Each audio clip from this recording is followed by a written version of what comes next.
আপনাদের সাথে আমি ধরছি।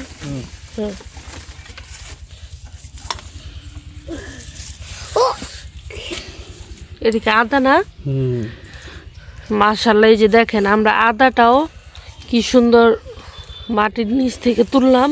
এই যে আরেকটু পাওয়া গেছে। এরকম মাটির নিচে আদাগুলা হচ্ছে আরো বেশি ভাবে হইব এটা সময়ের সাথে, কিন্তু যেহেতু আমরা আগে উঠাইছি এর জন্য একটু কমই আছে আপাতত। তাও মাশাআল্লাহ অনেকখানি হয়েছে।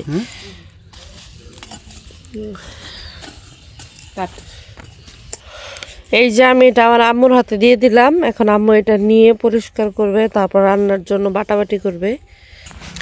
এরকম আদা গাছে যে এই সাইড দিয়ে অনেকগুলো আছে, এগুলো যখন সময়ের সাথে সাথে হবে এগুলো অনেক বড় হবে, নিচে অনেক পরিমাণে আদা হবে। আজকে এগুলো দিয়ে মেবি মুরগি রান্না করা হবে, এর জন্য হচ্ছে আম্মু উঠায় নিল। আর ঘরে যেহেতু এক্সট্রা কিনা নাই, তাই মা বললো চলো তাহলে যাই উঠায় নিই। তারপর জয় ভাইকে দিয়ে উঠাইলো। মূল আদা কিন্তু এই যে এতটুকুই ছিল, ধোয়ার পরে এটা বোঝা গেল।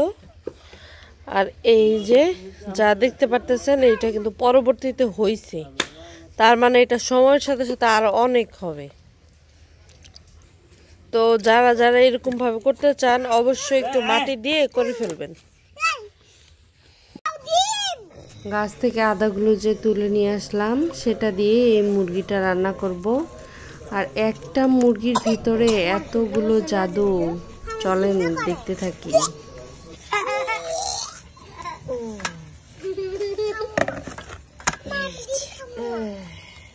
এটার ভিতরে কি সত্যি ডিম?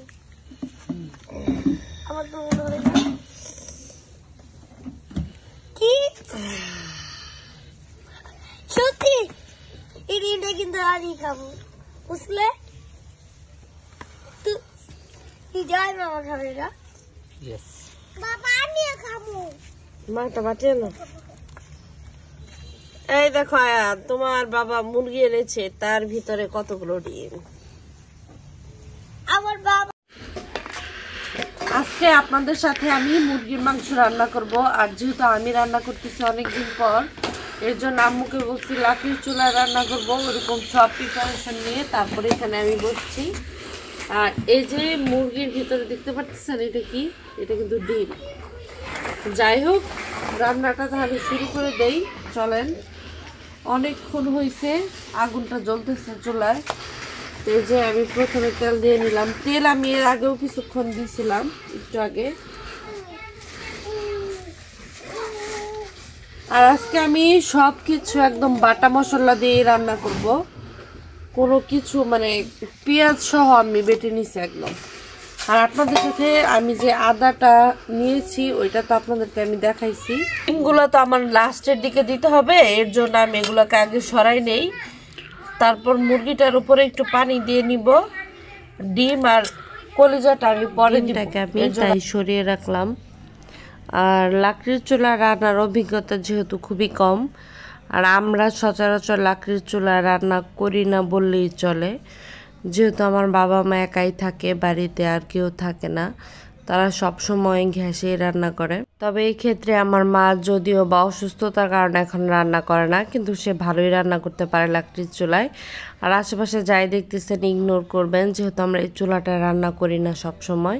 হঠাৎ মাঝে মাঝে আমরা দুই বোন যখন আসি, শখ করে একটু রান্না করতে আসি। তো এদিকে আমি মশলাটা কষিয়ে দিয়ে তারপর ভাবলাম যে মাংসটা একটু ধুয়ে নেই।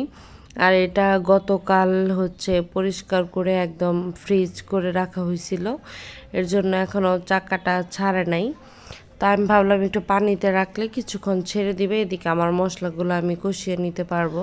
মাংস ধুতে ধুতে আমি এদিকে চুলায় লাকড়ি দিয়ে রাখছিলাম। তো আস্তে আস্তে মাশাআল্লাহ ভালোই জাল জ্বলে উঠেছে। তো এখন এত পরিমাণে জাল জ্বলছে যে আশেপাশে যে মশলাগুলো ছিটে পাতিলের উপরে লেগে গেছিলো, ওগুলো সব কালো হয়ে গেছে। কিন্তু এত উঠানোর চেষ্টা করতেছিলাম আর উঠাতেই পারতেছিলাম না। তারপর আমি আর পাতিল চেঞ্জ না করে ওটাতেই রান্না করা শুরু করে দিলাম, কারণ লাকড়ির চুলা রান্না করতে গেলে এরকম কালি হবে স্বাভাবিক। আর চেয়েছিলাম র ভয়েসটা আপনাদের সাথে শেয়ার করব, বেশি ভালো হবে। তো আমার মেয়ের সাথে আমার বোনের ছেলে সবাই এত পরিমাণের আওয়াজ দিতেছে, এক একজন কান্না করতেছে, চিল্লাইতেছে। তারপর ভাবলাম যে না, এই ভয়েসটা কোনোভাবেই দেওয়া যাবে না, যেহেতু অনেক ইস্যু ধরে ইউটিউব, ফেসবুক। আর আমি কিন্তু আমার এই ভিডিওগুলো আমার ফেসবুকে আপলোড করি, ইউটিউবে আপলোড করি।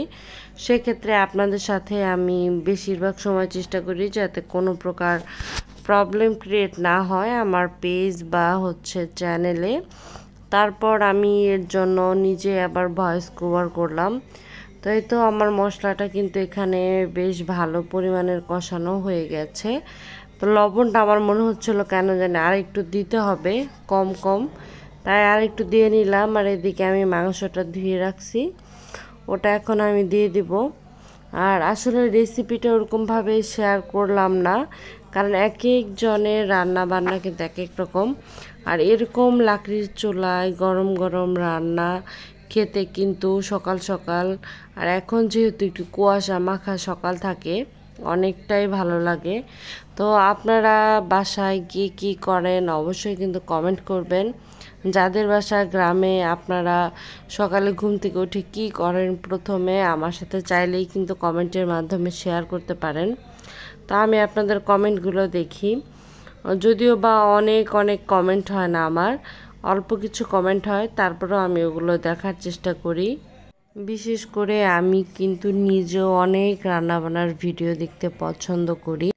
আর তাই যখনই গ্রামে আমি বেড়াতে আসি কিছুদিনের জন্য, তখন আমি আর এই লাকড়ির চুলাটা মিস করি না, যাওয়ার আগে একবার হলেও রান্না করি। তো আমি মুরগির মাংসটা কিন্তু একদম ঝাল ঝালভাবে ভুনা করতেছিলাম। এখানে আমি পানিটা ওরকম বেশি দিবই না, এরকম হালকা পাতলা একটু পানি দিব। তো যেহেতু মুরগিটা আমার প্রায় লাস্টের দিকে হয়ে আসতেছে, তখন আমি কলিজা আর এই মুরগির ডিমটা দিয়ে নিলাম। আমার এই মুরগির যে ডিমটা হয়, এটা কিন্তু আমার হাজব্যান্ড খেতে অনেক বেশি পছন্দ করে। যদিও বা সে দেশি মুরগি বা লেয়ার মুরগি এগুলো খায় না, তবে ডিমটা কিন্তু সে কখনোই মিস করে না। যখনই রান্না করি যদি ডিমটা পাই, তো তার জন্য এটা একদম বরাদ্দই থাকে সব সময়। এই তো দেখতে দেখতে আমার ঝাল ঝাল মুরগির মাংস ভুনাটা হয়ে এসেছে, এবার আমি নামিয়ে নিব। সবাই ভালো থাকবেন, সুস্থ থাকবেন।